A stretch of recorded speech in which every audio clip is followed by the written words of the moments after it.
Checks in the mail. Residents in select states are finally receiving their inflation reduction payments, and lawmakers have announced that all batches of checks should be sent before the end of the year. Joe Biden is moving forward with this new relief plan. He's ready to take action. He's ready to help out the American people like he promised us. But New Mexico residents are going to be the first to receive the help, because now New Mexico set aside $15 million for people who didn't file their taxes. If you successfully applied for a share of the cash, you can expect your rebate to be sent to you by the end of the month. The idea is to help out New Mexico residents cover the cost of living. Even the acting secretary right now for the Human Services Department said that inflation has affected many of the low income and other daily necessities. These relief payments will support people across New Mexico who need the extra boost to help feed, house, and take care of families. And according to state officials, for people who did submit their tax returns, you don't even need to apply for rebate cash. The state will automatically issue your rebate. Many people in Georgia have already received extra money as the state began issuing its first round of surplus tax refunds this month. For a second consecutive year, lawmakers approved Brian Kemp's request to issue income tax refunds to eligible taxpayers. These refunds will cost a projected $1 billion, $46.6 billion in surplus revenue held over from its last budget year. Both the income tax rebate and a separate $1 billion property tax rebate are fulfilling the campaign promise made by the governor of Georgia for his re-election run this year and this fall. These eligible people should receive rebates of up to $250 for single filers or married taxpayers who filed separately. Residents qualify for a refund if they filed taxes in both the 2021 and 2022 tax years, though no one can get back more than what they paid for in state income tax because, well, it's not going to happen. The White House has even announced a new income-driven repayment plan. It's called a SAVE plan, and the concept of a SAVE plan was announced in January. It's touted as the most affordable repayment plan in the history of America. It's revised as you revise, pay as you earn. The SAVE plan just is going to aim to lower monthly payments for borrowers, eliminate them entirely for individuals who meet that certain income threshold, even if you will halt the accumulation of unpaid interest as long as repayments are made. It will just reduce the duration of monthly payments, potentially allowing 85% of college borrowers to have their outstanding debt canceled within as little as 10 years. The new plan from the White House will be amended and aimed toward the revised pay-as-you-earn program. It is going to propose regulations that would increase the amount of income protected from the repayment of 150% of the federal poverty guideline. The level is roughly the equivalent of a $15 hourly wage, but it's going based upon some other thresholds as well. Because, for instance, Social Security payments receive an annual adjustment based on the CPI, but the future sustainability of the program has been a topic of discussion. But besides that, this plan is going to lower payments for borrowers and eliminate them. So, for instance, a single borrower earning less than $32,000 would have the payments reduced to $0. The same would be true for a person with a household of 4 earning $67,000 or less. But the plan just guarantees that no borrower earning under 220% of the federal poverty level is going to pay back what they owe. Do you support this bill or not, everybody? Tell me in the comments. Alright, everybody, progress is being made.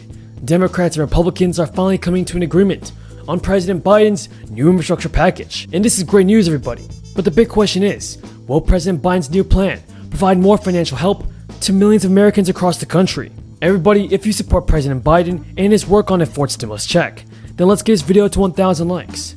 And also, everybody, don't forget to subscribe to my channel and share this video with your friends and family. I put a lot of work and effort into these videos, and I want to see every member of my community receive the help that they so desperately need. So folks, it means a lot to me if you could subscribe to my channel and share this video with your friends and family. Now, the Senate just passed a $35 billion bill that strengthens states' water infrastructure on a bipartisan 89-2 vote. And the bill was supported by both Democrats and Republicans in the Senate. The only two senators to vote against the bill were Republican Senators Mike Lee and Ted Cruz. Multiple senators said the Drinking Water and Wastewater Infrastructure Act would foster economic growth, build climate-resilient infrastructure, and help ensure that all Americans have access to clean, safe water. The bill would allocate billions of dollars to upgrade drinking water and wastewater infrastructure projects across the United States.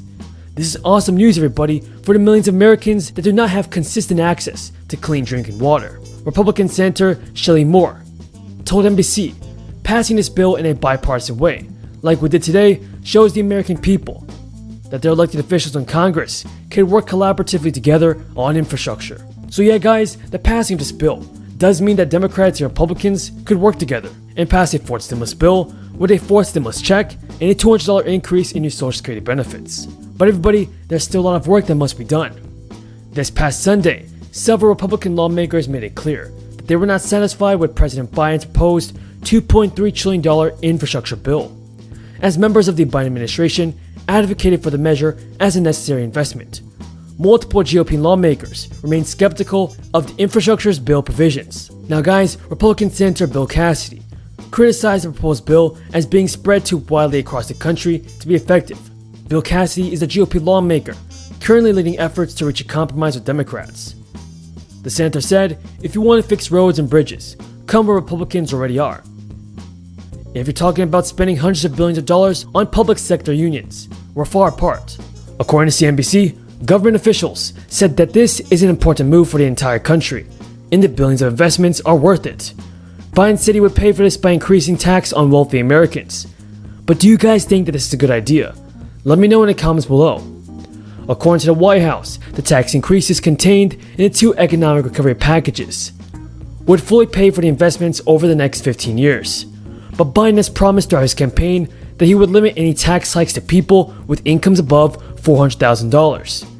White House Press Secretary Jen Psaki said, "The president remains committed to his pledge from the campaign that nobody making under $400,000 a year will have their taxes increased." Jen Psaki also clarified that the $400,000 threshold applies to families, not individuals. So guys, individuals who make $200,000 and up could be affected if they are married to someone who earns the same amount. Psaki said that Biden's tax plan will focus on ensuring that corporations and wealthy individuals pay their fair share of taxes. Now guys, new tax on the wealthy can help pay for infrastructure and other priorities. But whether Biden can stick to that $400,000 campaign promise remains to be seen. President Joe Biden definitely needs to keep his promise that he will not raise taxes to anyone making less than $400,000 a year. Now guys, Biden's proposal would raise an estimated $740 billion in additional Social Security revenue over 10 years. The Urban Institute estimates that if enacted by Congress, the plan would be enough to extend solvency by about 5 years. And the bottom line is, even if Biden gets his wish to make Americans with especially high wages pay Social Security taxes at the same rate as low earners, it still would not be enough to fix a shortfall of Social Security.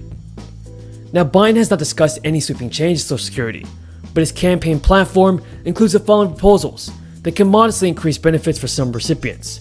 And this is using the Consumer Price Index for the elderly to calculate Social Security cost of living adjustments, or COLAs, to better reflect the rising expenses that seniors face.